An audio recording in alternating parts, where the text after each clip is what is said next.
Well, first tonight, Donald Trump has stormed his way back to the presidency of the United States. In a historic comeback, Trump took a sweeping number of battleground states, denying Kamala Harris any realistic path to the White House. He won the ballot not just by a comfortable electoral college margin, but also with an outright majority of the popular vote. His Republican Party also took the Senate and the House. While speaking to a raucous crowd at his campaign headquarters in Florida and flanked by his wife, children, and campaign staff, he saluted those who helped to propel him back to the top job. This was a movement like nobody's ever seen before. And frankly, this was, I believe, the greatest political movement of all time. There's never been anything like this in this country, and maybe beyond.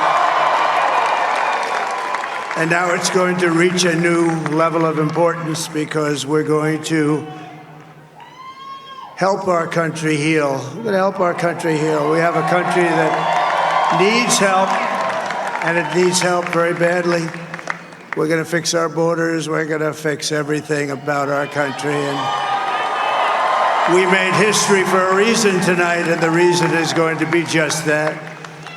We overcame obstacles that nobody thought possible, and it is now clear that we've achieved the most incredible political thing. Look what happened. Is this crazy? Meanwhile, Vice President Kamala Harris has called Donald Trump to congratulate him on his win. During the call, Harris emphasized peaceful power transfer and being a president for all Americans. She's expected to address the public in about an hour when she delivers remarks at Howard University. So what's the mood like in the United States? Let's cross live to our international correspondent, Adefemi Akinsoya, who's been following every moment from the polls opening to Trump's re-election. Adefemi, good to see you, and thanks as always. It's been a busy one. Help us understand the mood in Washington, D.C. Following the victory of President Trump. Thank you, Sulaiman. Good to see you. Good evening to you, and good evening to you, Ngozi, one of my favorite girls in the world. Let me tell you what's happening here in Washington, D.C. Clearly, there is a lot of, first and foremost, disappointment. Washington, D.C. is clearly a significant place for Kamala Harris. This is where she was planning on having her election night party. It's where her watch party took place at her alma mater, Howard University. It's also where she'll be giving her concession speech, as you rightfully said. And naturally, when you speak to the people of Washington, D.C., the general consensus is one of disappointment, of deflatement. Definitely, we do know that this is a working day. People have gone straight back into their everyday lives, albeit with their heaviness around. That being said, with some people that you speak to also in Washington, D.C., there is a lot of zeal, a lot of zest, a lot of excitement because they are happy that Donald Trump was able to secure his second term in office. It is quite a mix, as you rightfully said, over the past couple of days, and indeed in the run-up to this election, we've been looking very closely at what the electorate have had to say. We started our day, our election day, in New York City, very, very early in the morning, got a chance to see what the mood is like, gauge what the feeling is like, and there was definitely one of hope first and foremost, depending on who you spoke to. Then we traveled from New York City to Philadelphia, Pennsylvania, and as you know, Pennsylvania is hugely significant because it offers 19 electoral votes. Whomever took Pennsylvania would naturally have enough votes and would go on to take the presidency. That's clearly what has happened in Donald Trump's case. But before the ballots closed and before the Electoral College toll was taken, before we knew Donald Trump had won the election, there was still a lot of anticipation in those major cities, Philadelphia, Pittsburgh, Scranton, all of them seeming to rally around the prospect that Kamala Harris is who they're picking, who they're going to choose. But there was a little bit of uneasiness about whether or not she would be able to deliver the state in its entirety and go on and take the presidency. We all know what has happened. We do know that Donald Trump has been able to secure a historic and an emphatic victory, a re-election. He's now going to be considered a two-term Trump. He is now only the second U.S. president to have a second non-consecutive term, and to him I'm sure it makes really no difference. I'm sure him and his supporters are very, very happy, perhaps a little surprised, if you can call it that, but definitely when he took to the stage in West Palm Beach, Florida, flanked by his campaign staff, by his family, there was definitely a lot of happiness, a lot of pride, and surely some relief. Looking forward to the future now, Donald Trump is positioning himself as being one of the most powerful presidents. Of course, the Republican Party is now, come January 2025, officially going to be back in the White House. We also know that the Senate has moved towards the Republican Party, and it's very likely that the House will go to the Senate. The House would also go to the Republican Party, and if that clean sweep is something that materializes, Donald Trump will effectively be one of the most powerful presidents, with so many arms of government and functions of government on his side.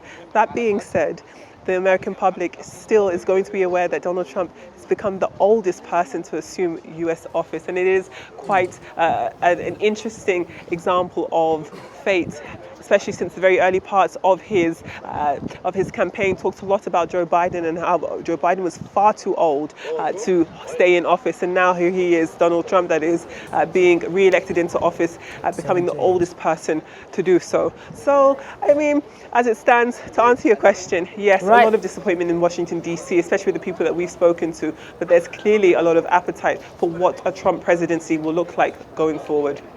Yeah, Defemi, I know you called me your favorite girl, but another person's, the favorite girl of so many in the United States who were expecting that that glass ceiling will be, crushed once and for all. Kamala Harris, she's put that special phone call across to Trump. Yeah, so give us details of what we should expect when she finally addresses. Around 4 p.m. local time, just under an hour's time from now, and she's expected to deliver the speech that she wasn't able to do last night, still on stage at Howard University. It's expected to be her concession speech, where she formally concedes this campaign, this effort to her supporters. Yesterday, when we were outside Howard University, when the watch party was still ongoing, we did start to see the early tricklings of her supporters coming out of the party, feeling very, very dejected. They are not wearing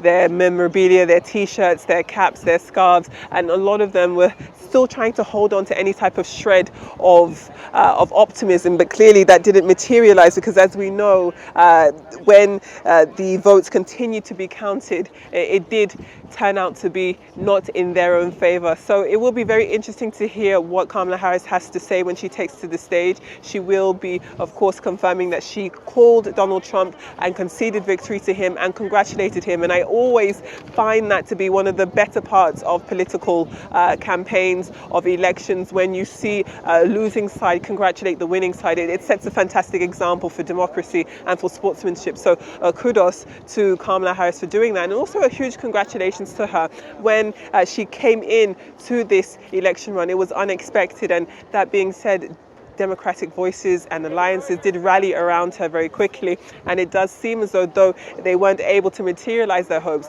It does show that this isn't a campaign in terms of the record-breaking monies that was raised that will go down in history. That being said, another congratulations, of course, goes to now President-elect Donald Trump, and it will be very interesting to see what his presidency will mean for the international order. Actually, I think that should have been the next question, so that we can let you go catch up with some more stories. So what does Trump's win mean for the future of international politics?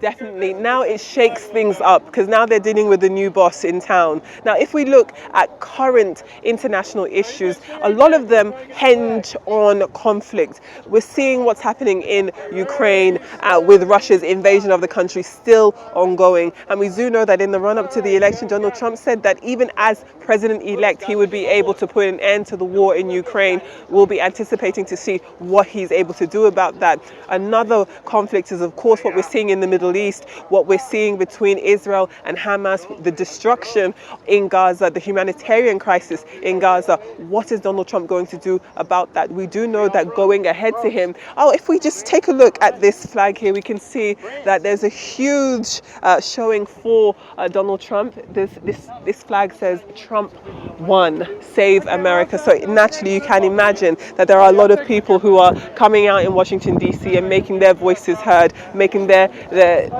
success felt, definitely when it comes to the winning of this election. But going back to the international order, again, the Middle East, what is Trump going to do? How's he going to leverage his relationships? Him and Benjamin Netanyahu, the Israeli Prime Minister, have a fantastic relationship. So it will be interesting to see what materializes out of that. Is he going to be able to broker a ceasefire that no one else has been able to do so far in terms of Arab countries? What will Trump's relationship with Saudi Arabia do? Will he be able to lean on the Saudi government, the Saudi monarchy, and be able to harness that power to fight, perhaps reach Hamas or reach voices in the Arab world that would calm tensions? A lot of anticipation when it comes to foreign policy and what it is Donald Trump is hoping to do. There's also NATO, and we do know that he had some very strong words for NATO when he was president and even when he left the presidency. And it will be interesting to see how these other NATO participating countries are going to rally around and participate with Donald Trump. Donald Trump had made it clear that he doesn't believe that they had been carrying their weight. So again, a lot of issues to tackle here. Coming to the African continent and coming to Nigeria, you will find many Nigerians are very happy that Donald Trump has been re-elected. He is, of course, someone who speaks to some parts of Nigerian society that prioritize a conservative leader, someone who positions himself as a strong man. So again, it will be interesting to see what his relations with Nigeria and other African countries will be like. You'll remember that the last time he was in power, he did refer to Nigeria and other countries in the global south as S-hole countries. And clearly that hasn't put too much of a damper on the support that he's receiving from Nigerians. So internationally speaking, there's a lot of anticipation for what Trump is going to do. He talked a big game in the election, and now that he has been elected, let's see if he can cash that Trump check. Yes, indeed. Adefemi Akinsanya, thank you so much for joining us. You've been on this. Continue to stay on it and see how things develop there.